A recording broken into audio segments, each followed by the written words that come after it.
भूमि की खबरों की भी कर लेते हैं। उत्तराखंड में कड़ाके की ठंड ने लोगों की मुश्किलें बढ़ा दी हैं। पूरे प्रदेश में उत्तरी पश्चिमी हवाएं चलने से कड़ाके की ठंड पड़ रही है।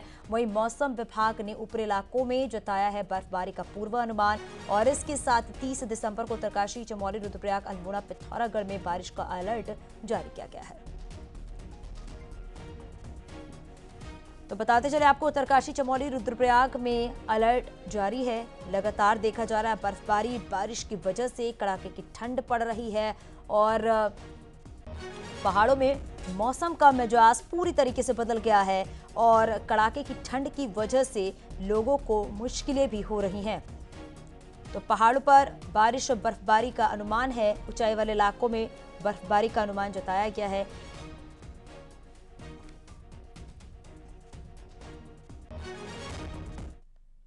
चमोली में कड़ाके की ठंड ने लोगों की मुश्किलें बढ़ा दी हैं। पहाड़ों में पल पल मौसम बदल रहा है। ठंड की वजह से पानी के प्राकृतिक स्रोत जम रहे हैं और इसके साथ ही पाला भी लोगों की परेशानी को बढ़ा रहा है। हालांकि पहाड़ों में बारिश और बर्फबारी का इंतजार भी लोग कर रहे हैं।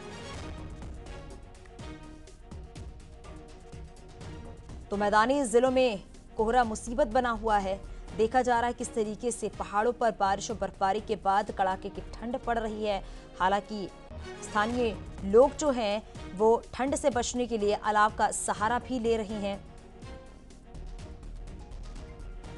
साथ ही कई जगह पानी के स्रोत जो हैं वो भी जम गए हैं और मैदानी जिलों में कोहरा जो है वो लोगों के लिए मुसीबत बना हुआ है।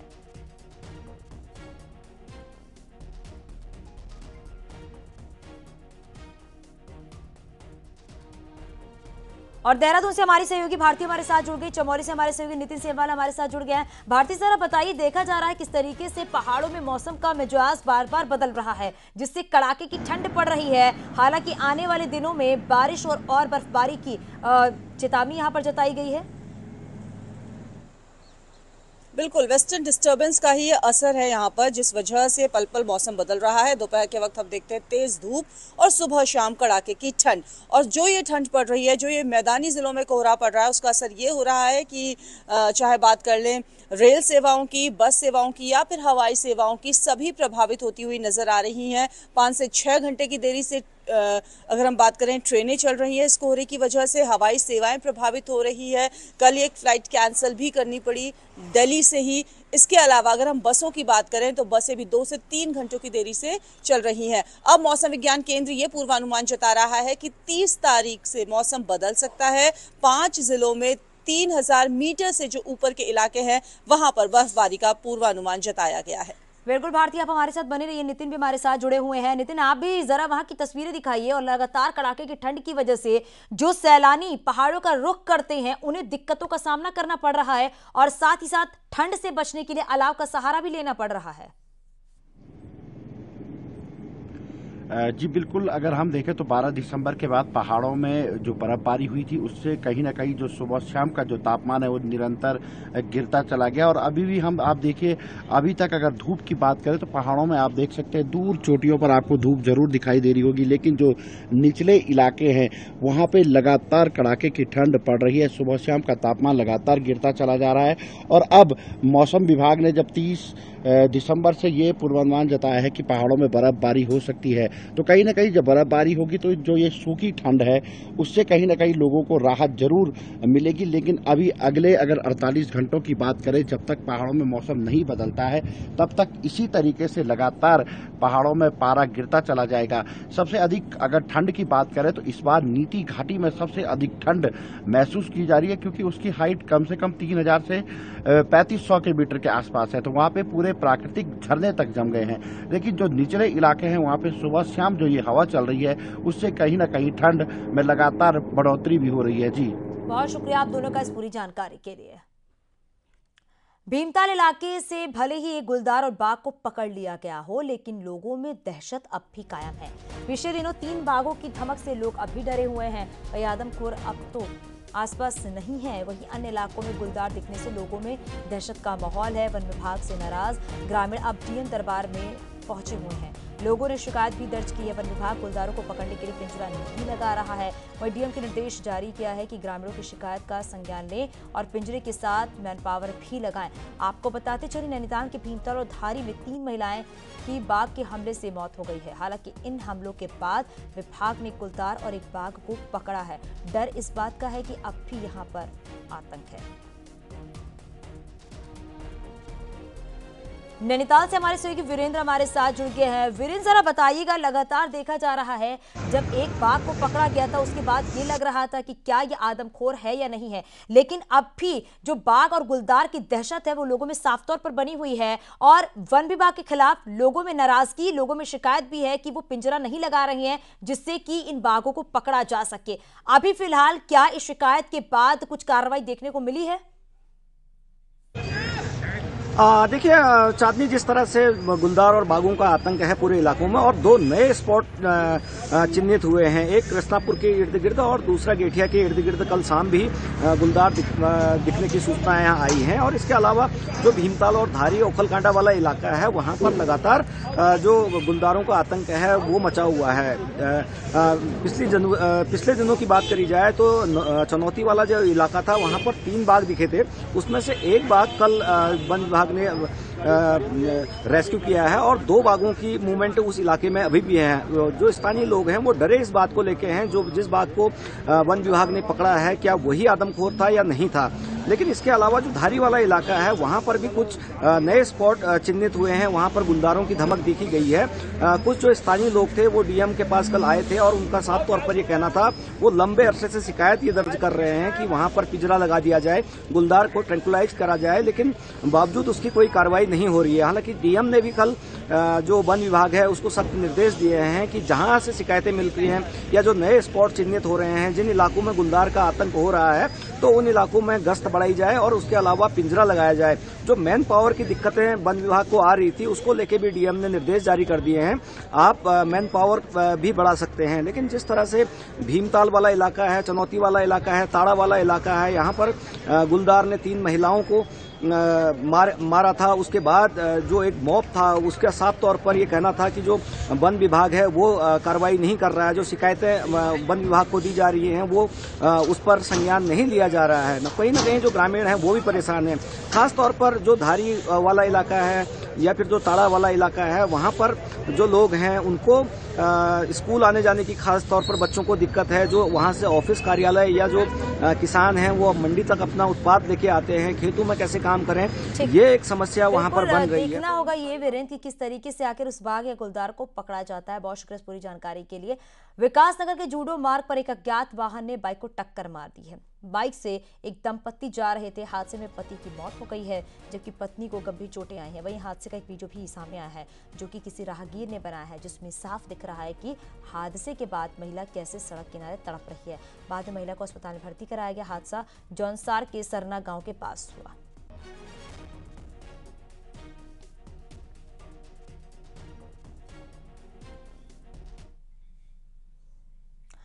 हरिद्वार के मंगलौर में मंगलवार को बड़ा हादसा हुआ है। यहां पर लहबोली गांव में ईंट भट्टे पर यह हादसा हुआ है। ईंट भट्टे की दीवार गिरने से 6 मजदूरों की मौत हो गई है जबकि मलबे में दबने से 2 मजदूर घायल हुए, जिन्हें अस्पताल में भर्ती कराया गया है। वहीं मौके पर पहुंचे डीएम ने घटने के मजिस्ट्रियल जांच के आदेश भी दे दिए हैं और कहा जांच रिपोर्ट आने के बाद दोषियों के खिलाफ कार्रवाई की जाएगी। सीएम पुष्कर सिंह धामी ने हादसे पर गहरा दुख जताया है और मृतकों के परिजनों को 2-2 लाख के मुआवजे का ऐलान भी किया गया, जबकि घायलों को 50-50 हजार के मुआवजे का ऐलान किया गया है।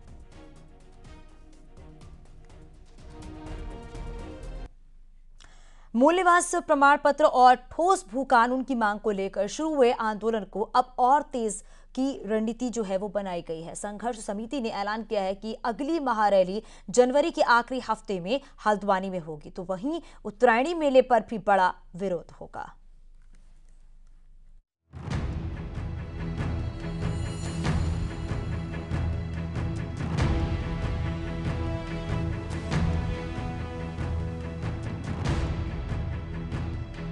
मूल निवास प्रमाण पत्र की कट ऑफ डेट जनवरी 1950 करने के साथ ही प्रदेश में ठोस भू कानून बनाने की मांग को लेकर रविवार को देहरादून में महारैली आयोजित हुई और अब संघर्ष समिति ने बड़ा प्लान बनाया है। हल्द्वानी में एक महारैली आयोजित करने की प्लानिंग है जो कि जनवरी के आखिरी हफ्ते में होगी।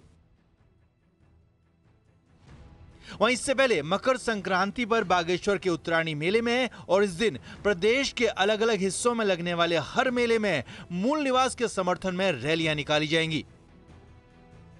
अब आज इस बात की बात तय हुआ कि अपने पूरे 13 जिलों के अंदर किस प्रकार से हम छोटी छोटी कमेटियां बनाकर ब्लॉक और तहसील स्तर पे, जिला स्तर पे हम लोग इसको लामबंद करने जा रहे हैं। जिस प्रकार से राज्य आंदोलन में इसी प्रकार से समितियां गठन करके एक पूरी लामबंदी की तैयारी, कल को अगर केंद्र में भी जाना पड़ेगा तो कम से कम वो जो भारी भरकम जो लय हमारी जो होगी सेना, वो हमारी जो जितने भी हमारे जो राज्य आंदोलनकारी हैं, हमारी जो मूल निवास और सशक्त भू कानून के जो लोग हैं, तो दिल्ली जाने के लिए भी उस लामबंदी के लिए तैयार रहें।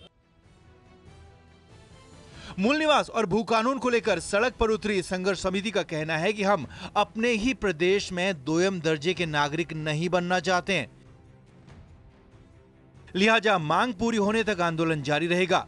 मांग की गई है कि सरकार जल्द से जल्द विधानसभा का सेशन बुलाकर मूल निवास को लेकर विधेयक पास करे और राज्य के मूल निवासियों को उनका हक दें। सरकार से हमने कह दिया है कि आप विधानसभा सत्र में मूल निवास विधेयक को पारित कीजिए। 1950 मूल निवास विधेयक को आप विधानसभा के पटल में रखिए, इसको पारित कीजिए। और जैसा झारखंड ने किया, झारखंड ने की विधानसभा में मूल निवास 1932 का विधेयक पारित करके केंद्र सरकार को भेजा गया है। हम कह रहे हैं कि आप भी केंद्र सरकार को इस प्रस्ताव को भेजिए और संविधान की 9वीं अनुसूची में इस विधेयक को रखिए, क्योंकि जब संविधान की 9वीं अनुसूची में कोई प्रस्ताव आता है तो उसमें कोर्ट का हस्तक्षेप नहीं होता। भू कानून मूल निवास को लेकर माहौल बेहद गर्म हो चुका है। मुद्दा पहाड़ से जुड़ा है और भावनात्मक भी है, लिहाजा सियासी पार्टियां भी तोल मोल कर बयान दे रही हैं। मामले की गंभीरता को देखते हुए बिना देरी किए सरकार ने भी हाई पावर कमेटी गठित कर दी है। सरकार का कहना है कि यह कमेटी मूल निवास हो या फिर भू कानून, दोनों पर अपनी रिपोर्ट पेश करेगी। देहरादून से न्यूज़ 18 के लिए सुनील नवप्रभात की रिपोर्ट। भू कानून और मूल निवास प्रमाण पत्र को लेकर देहरादून में हुई रैली के बहाने एक बार फिर से उत्तराखंड में क्षेत्रीय अधिकारियों पर पहला दखल किसका हो, इस मुद्दे पर चर्चा तेज हो गई है। यह रिपोर्ट देखिए।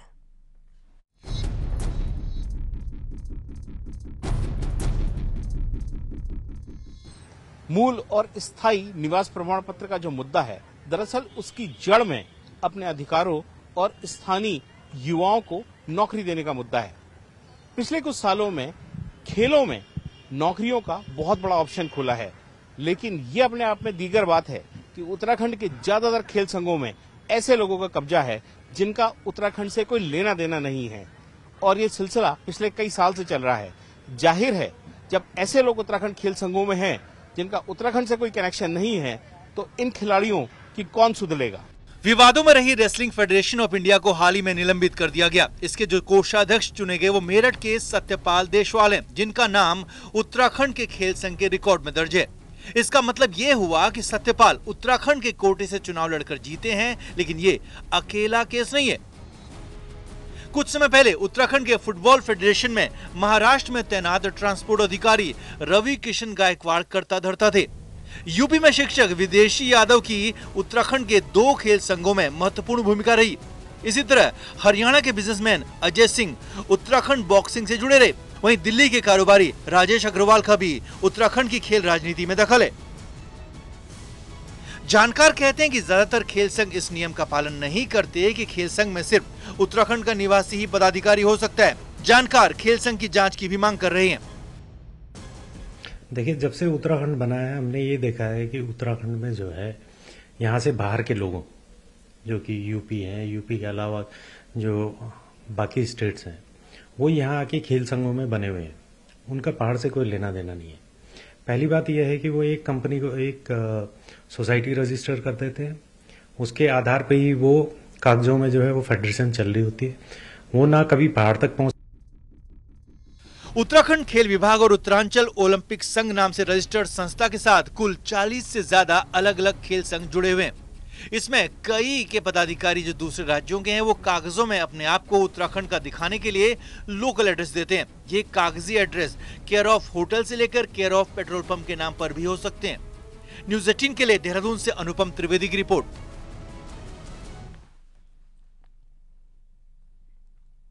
देहरादून के राजपुर रोड में चलती कार में अचानक आग लग गई। आग अचानक लगने से कार सवार लोग ने भागकर अपनी जान बचाई। देखते ही देखते कार आग का गोला बन गया। सूचना पर फायर ब्रिगेड की टीम भी पहुंची और फिर आग पर काबू पाया गया। तो देखते ही देखते धुआं कर ये कार जलने लगी। जैसे तैसे करके आग पर काबू पाया गया।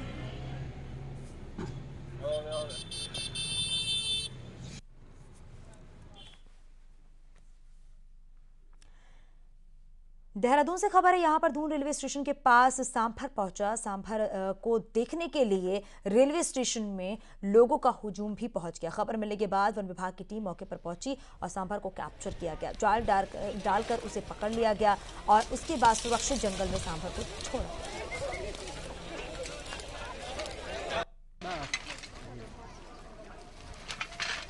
गया। दबा दो।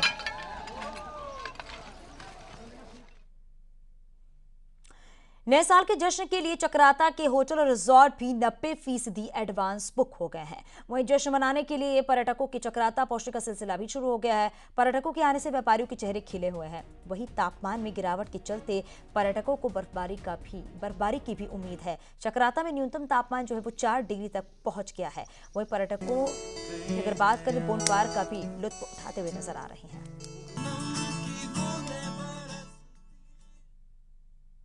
ये जो नव वर्ष को लेकर पर्यटकों का आवागमन है, ये बहुत अच्छा साइन है हमारे चक्राता क्षेत्र के लिए, समझ जौनसार बाबर के लिए।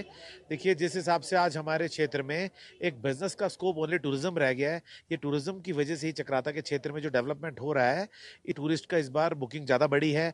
और इसी प्रकार से जैसे नया साल है वो भी सोमवार को आ रहा है। कहूँगा, मैं तो बहुत पहले भी ये कहता रहता हूँ कि रिवर्स पलायन जो हुआ है वो हमारे टूरिज्म ने किया है। आज जो हमारे पढ़े लिखे लड़के और आज सारे लोग वापस अपने गांव में आकर होम स्टे चला। न्यू ईयर का जश्न नजदीक है और पहाड़ों पर सैलानियों की बाढ़ आ गई है। करीब 25,000 से ज्यादा सैलानी उत्तराखंड पहुंचे हुए हैं। खासतौर पर तो चमोली और औली में तो पर्यटकों के चलते हर तरफ ओवरफुल नजारा दिख रहा है।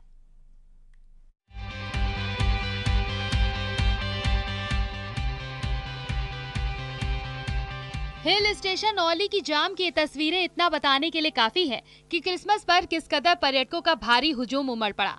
क्रिसमस के दिन सैलानियों को कई जगह जाम से परेशानी भी हुई, लेकिन इसके बावजूद पहाड़ों पर उमड़ी भीड़ से कारोबारियों की चांदी हो गई।